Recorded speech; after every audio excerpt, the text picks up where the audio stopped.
I am going to talk about why you should become a specialized generalist, how to succeed and stay happy in the creative field. And my name is Johanna. I worked as a designer in New York City. I have studied design and art direction in Stockholm and in San Francisco. I've also been working in Silicon Valley and now in the Big Apple. And I used to go to this school about 10 years ago. Who wants to work in the creative field? Awesome. It is seriously the most rewarding career you can ever have. The imposter syndrome is definitely real, but it is so rewarding. And with that, you might have heard about trying to niche yourself very early, try to get those 10,000 hours in, becoming a specialist in your field. But for example, Tiger Woods and Mozart are good examples of this, who have started their career very, very early. But what they don't tell you about being a specialist is that you kind of need to be in the top percent to really succeed. Think, for example, Annie Leibovitz or LeBron James, who are really known in their field. And in my head, this was going to be my trajectory because when I was young, my dad, he was a photographer and he showed me how to use a camera at a very young age. So I wanted to become a photographer just like him. But I wasn't just going to become like any photographer. I planned to become like the next Annie Leibovitz. So this is how I had planned my future. First, I was going to study photography here at Västerhed. And I also got a photography job at the local newspaper here, so I'm going to ace all the assignments that I got at this job. And then I had already planned that I was going to start my own business, my own photography business. After graduation, I was going to become famous here in Sweden. And then once I had the capital, move to the US, become the expert in my field, take photos of celebrities, being in LA, become famous, earn a lot of money. Now, that didn't really happen, but it wasn't because I wasn't like good enough, but something happened the first week of high school that I didn't prepare for. So let's look at what did happen. I did study photography here and I did work as a photographer. I also started my freelance business when I was 17, taking photos of soccer games and events and concerts and things like that. So that was working out.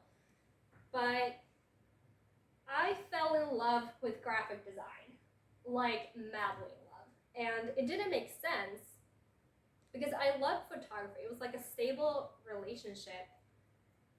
But graphic design was this interesting flame. And I love photography. I knew that what I was doing, I was like somewhat good at it.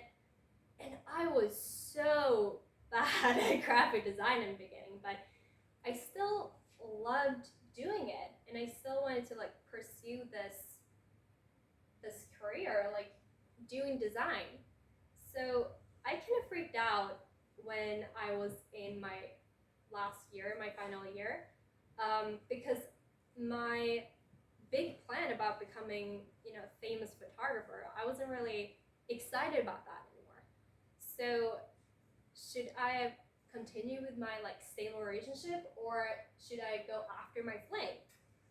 Now everything worked out, thanks to Johan, who after the winter break, he came to class one day and he was holding a Cap and Design magazine, and in that there was an ad, and he said something like, "Oh, you should apply for Bird School of Communication. They're still like taking applicants." And I was looking at the ad, and it says something like, "Do you want to become an art director? Apply for Bird School of Communication." And I was like, "Yeah, that's what I'm gonna do. I'm going to become an art director." And I had no idea what an art director did. I had no idea about the school or anything, but I applied for this school. I did not apply for any other schools. If this didn't work out, I had no backup plan. But luckily, I did get in. So after Vestahade, I moved to Stockholm, going to Berks School of Communication. And I applied for the program that was called Berks Bachelor. Now, Berks Bachelor, you go one semester on that school, and then you transfer to either a school in San Francisco or in Sydney or in Perth. And at Berks, you also have an election where you could decide either if you want to go copywriting, creative strategy, and graphic design. I don't know how it looks like today, but this is how it looked like 10 years ago. And we all know what I chose, right? It wasn't graphic design, it was creative strategy, because that's what I thought that art directors did. Now that doesn't really make sense if I was looking at it today. Graphic design makes more sense because art direction is more like you're in charge of like other designers and you're setting like the creative visualization for a campaign or a brand and so on. So creative strategy may not have made sense. But at Berks, it didn't operate just like a regular school, like you had classes. Instead, you were put together in groups and you were working together with people from other programs, for example, other strategists, art directors, PR, designers, copywriters, etc. And then real life clients would come to the school with briefs. So one example of this, we were working with Red Bull, and their problem was they wanted us to promote their new cola, the Red Bull cola. So in our groups, we were working on coming up with a creative solution for this problem and coming up with a campaign, designing the campaign, wrapping it up, and then pitching it to the clients. Now, I had skills of mocking everything up and like photo manipulation thanks to my photography and design skills that I learned here at Vestahade. And thanks to the creative strategy, I was able to come up with good solutions of the problems that they were presenting. So our group was pretty successful at Berks. We won the client, and we also won a client that was Livid, if you know what Livid is. They also presented us with a problem, and we won that client as well. So creative strategy, even though I don't use it as much anymore, it was a very valuable skill to have. Now, after Berks School of Communication, I moved to San Francisco to go to Academy of Art University. And it is one of the largest private art and design schools in the US. And my major was called Bachelor of Fine Arts, Advertising, Art Direction. Now finally I got to only study what I was supposed to do, right? I only got to have art direction classes. Oh boy, was I wrong. The first 2 years we spent, and we had 3 semesters per year, around 4 to 5 classes, and each class cost $3,000 each. So you can just do the math of how much money I spent on classes that wasn't really related to my election. But we learned everything from drawing and illustration to like coloring and copywriting, graphic design, and motion graphics. And everything basically led up to my final year in college, actually the final semester. So our school or our instructors basically forced us to submit our work to competitions. And just like Berks, it was there were briefs where you have to solve with coming up with a creative solution and designing your campaign and then like pitching it to the jury. So all these hours that I spent drawing and learning about copywriting and everything, it paid off in the end, because not only was I able to win one award that year, but awarded and got shortlisted 11 times. So it was a successful year, and that's something that I want you, if you want to work in the creative field, especially as a designer, and art director being in advertising, it's very important that you are submitting work to competitions because that's how you get recognized in the field. Now let's take a step back and look at what did happen in my career.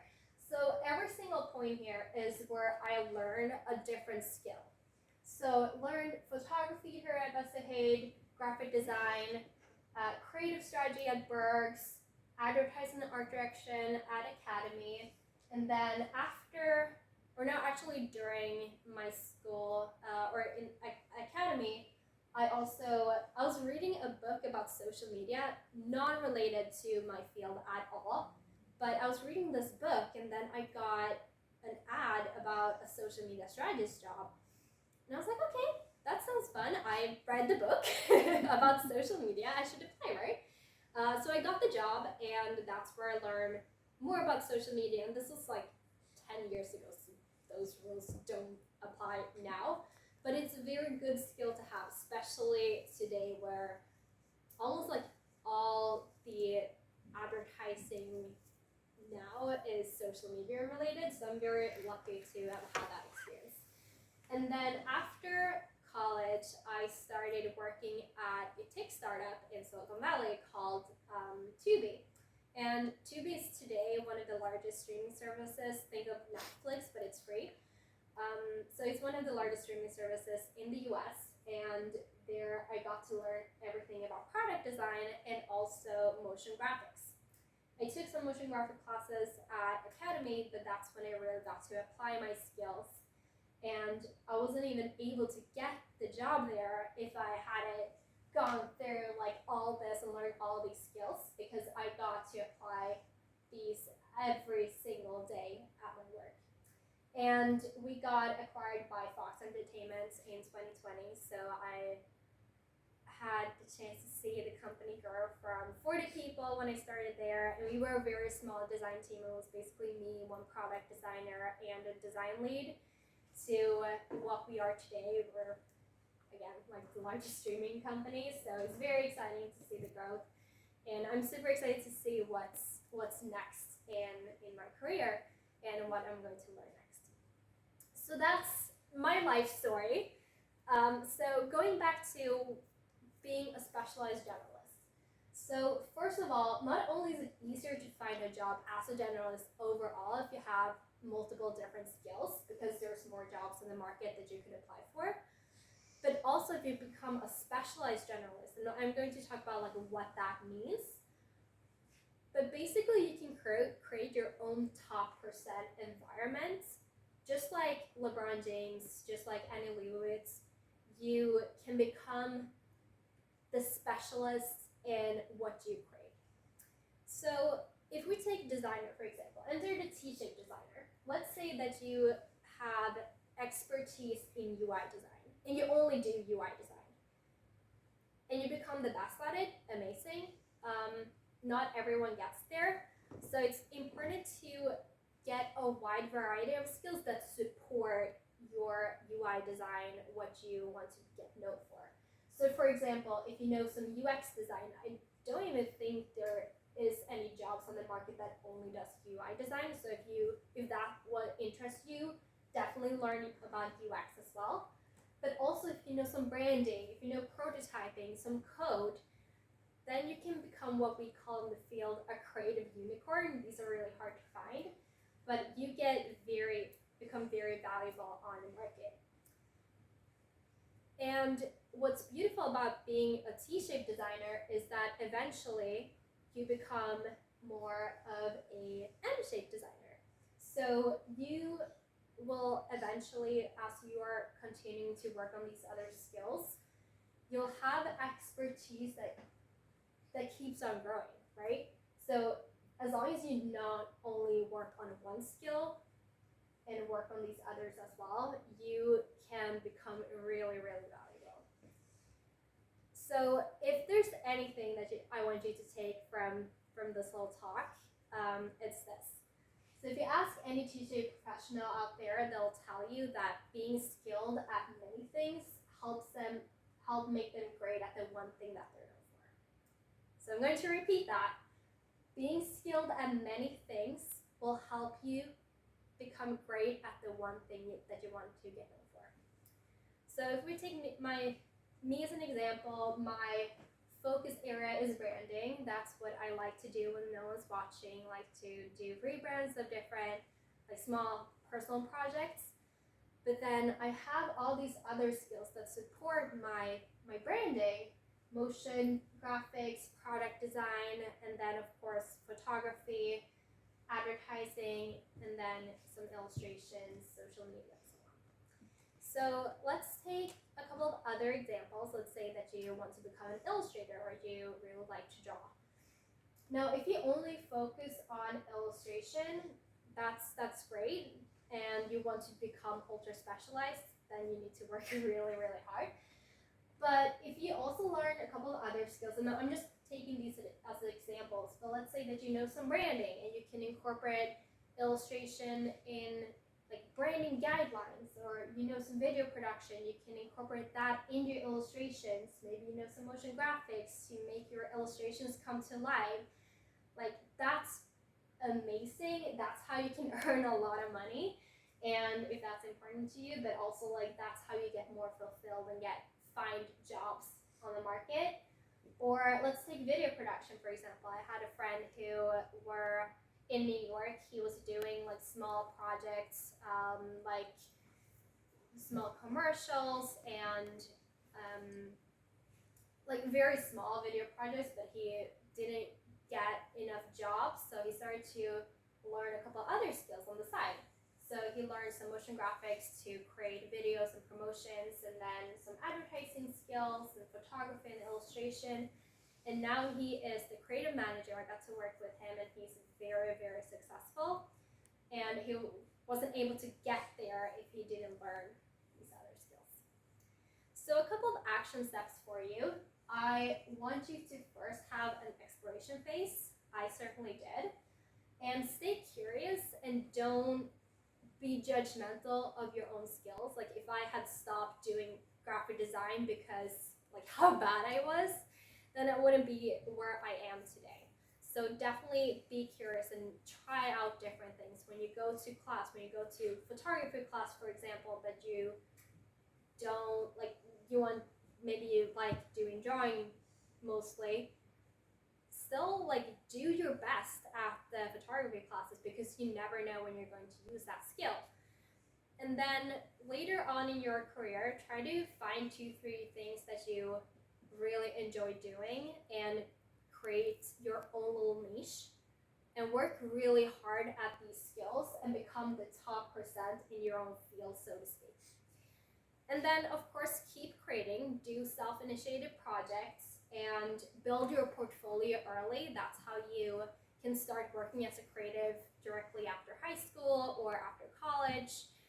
And do projects that show a diversity in thinking, so not only doing one type of project. So let's say that you like to do branding, not only do branding for like packaging, but also like can you do branding for a tech startup? Like, can you do branding for, I don't know, like a flower shop? Like, showing diversity in thinking, that's what recruiters are looking for, especially early in your career.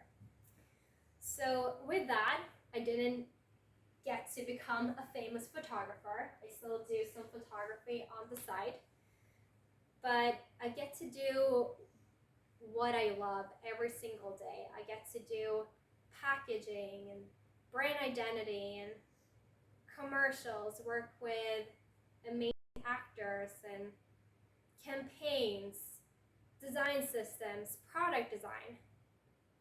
And that's ultimately what's important, doing something that you love. And what I wanted to say last is just stay curious, and you never know where you're going to be in a couple of years, and just the journey is the most important thing. So thank you guys.